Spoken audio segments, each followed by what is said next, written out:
Hey YouTube, this is Matt the Lawn Care Little Guy, and I'm coming at you by the grace of God, and now my daughter is too. Last weekend she got baptized, and I'm going to share it with you right now.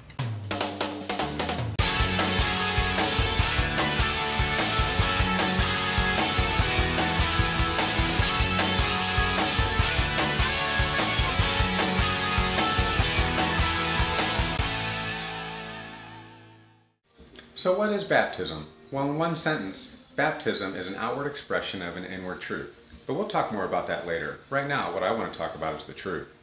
So the truth is that Jesus was born of God through a virgin.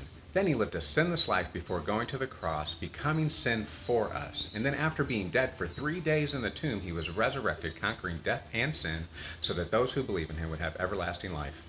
So why get baptized anyway? 1.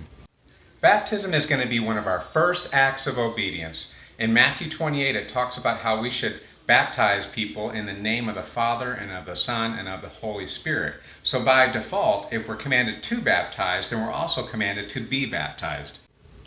2. To be acknowledged by God. See, in another chapter, Matthew, in chapter 10, Jesus says, "Whoever acknowledges me before others, I will acknowledge before my Father in heaven." 3. To be more like Jesus. As a Christian, part of our life is that we want to take every step possible to become more and more like him. That's who we are. So in Luke chapter 3, when everybody was being baptized, it says Jesus was baptized too.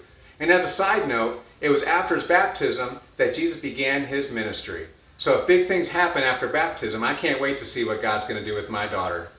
So now I've shared with you what baptism is to me and my family, and also why we get baptized. So it's my pleasure now, without further ado, to present to you and to share with you my daughter's baptism.